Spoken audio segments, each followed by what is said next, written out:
He stole her. The president said those three words today aboard Air Force One on the way back from golfing in Scotland. That's a matter of fact. He stole her. What he meant by those words is open to interpretation. And because the he refers to his former friend, sex predator Jeffrey Epstein, and the her is one of many underage women Epstein allegedly victimized, the president's words today also invite scrutiny. They're part of his new explanation for why he broke off a long and some say warm friendship with Epstein, which the president first rolled out yesterday.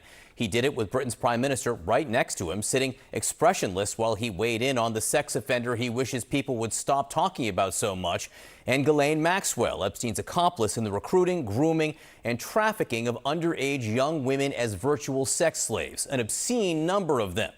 3 weeks ago yesterday, in the memo that touched off this current uproar, the Justice Department estimated the number of Epstein's victims at more than 1,000. Keep that in mind as you listen to the president. I wouldn't talk because he did something that was inappropriate.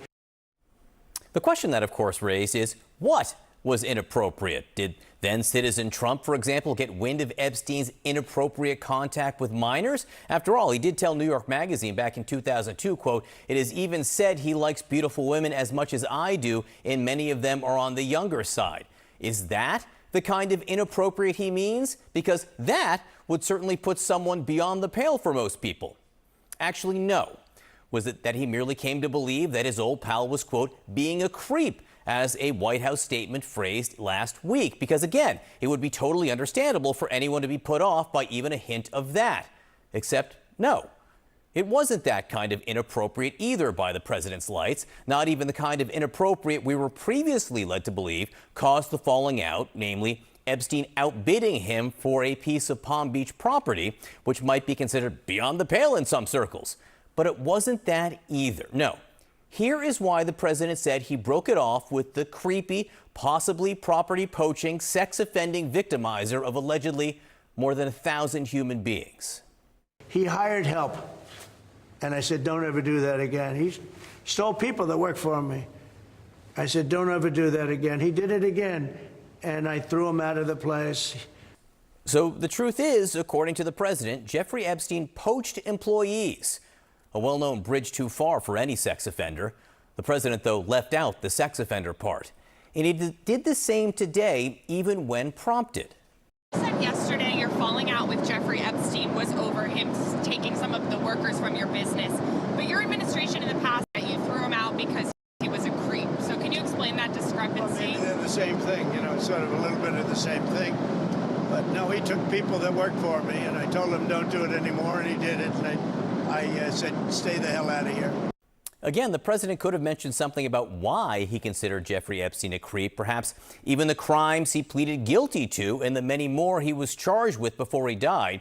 He might have said a word or two about the role his accomplice Ghislaine Maxwell played. She is now appealing her conviction for her role in Epstein's crimes, especially when, as you'll hear in this next extended clip, one of those victims may have been a then underage Trump spa attendant named Virginia Roberts, later Jeffrey. She said she was recruited by Maxwell, then forced by her and Epstein to have sex with a series of famous men, including, she said, Britain's Prince Andrew, which he denies.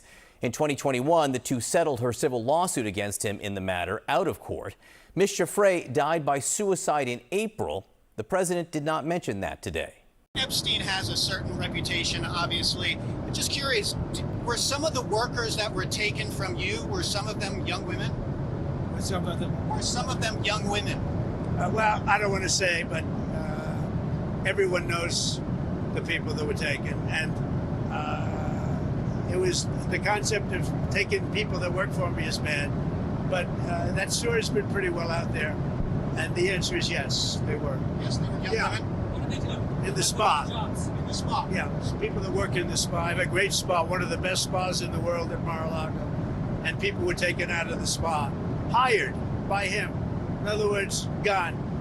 And other people would come and complain, this guy is taking people from the spa. I didn't know that. And then when I heard about it, I told him, I said, listen, we don't want you taking our people, whether it was spa or not spa. I don't want him taking people. And he was fine, and then not too long after that, he did it again, and I said, out of here. Mr. President, did one of those stolen person. Does that include Virginia Jeffrey? I don't know. I think she worked at the spa. I think so. I think that was one of the people. Yeah. He stole her. And by the way, she had no complaints about us, as you know, whatsoever. There is that sentence, he stole her, which, if it doesn't say enough already, also speaks loudly by omission. He says nothing about what happened to her, only what happened to him. To the president's way of thinking, if his words are to be believed, that was Jeffrey Epstein's cardinal sin, taking something, in this case, a human being who belonged to him. He stole her. Now, setting that aside for a moment, this new justification for the breakup raises questions as well about the timeline for this all. Giuffre fell into Epstein's orbit in 2000, yet 2 years later, in that New York Magazine piece in which he talked about Epstein liking young women, the president also called him a terrific guy and a lot of fun to be with. A year after that, he was, according to a Wall Street Journal, sending Epstein 50th birthday wishes, running again, according to the Journal. A pal is a wonderful thing. Happy birthday, and may every day be another wonderful secret. The president both denies sending that and is suing the paper over its reporting. Another year later, in 2004, the two battled over a piece of real estate and reportedly broke ties after that, with no word until yesterday of this new explanation for the falling out, and continuing silence about what his old friend did to anyone not named Donald Trump. Meantime, Ghislaine Maxwell is now offering to cooperate and testify before Congress, but with major conditions, including immunity. That's according to a list of her demands sent to the House Oversight Committee by her attorneys. A committee spokesperson today rejected the idea of giving Maxwell immunity. My next guest is a trauma therapist certified in domestic and sexual violence who has worked with a number of Jeffrey Epstein's victims over the years from both the Florida and New York cases, starting when they were as young as 18 years old and in some cases continuing to this day. Randy Kogan joins me now. Randy, nice to see you. How have your clients been holding up with the Epstein story once again being so prominent in the news? They're feeling violated again. They feeling re-victimized again. They are not given the opportunity to heal in private. Everywhere they look, it's on their phone, whether it's a headline, whether it's social media, and they feel like there's nowhere to escape. They can't find peace to heal. What was your reaction to the president's comments today suggesting that Epstein, quote, stole employees from him? He was specifically asked about Virginia Giuffre, a young woman and sex trafficking victim of Epstein's who died by suicide earlier this year. Virginia Giuffre's death really hit a number of the survivors hard because she represented a voice that they didn't have at the time. So it was quite impactful when Virginia took her life. As time went on, they felt like they're being constantly re-victimized over and over again when people are having these conversations that don't revolve around justice, because they don't see how this is justice, how Epstein is back in the news again. What is it all for? And how does it help them? Nobody is humanizing these survivors, and they're constantly suffering emotionally, mentally, every time he is brought up again. How devastating would it be for your patients if Ghislaine Maxwell were to be given a pardon or some kind of other deal? It would be emotionally destroy them. One of my clients today, she's a survivor, and she said, if Ghislaine Maxwell gets out and is given immunity, I have no more faith. I have no more faith. You talked about the failure to humanize the victims. When you hear language like the president today saying he stole employees, he stole her, Virginia Giuffre is one of the employees that President Trump said Epstein stole from him. Is that the kind of language you're talking about? That's exactly the kind of language I'm talking about. It dehumanizes these women. They have been trying to heal for 18 years.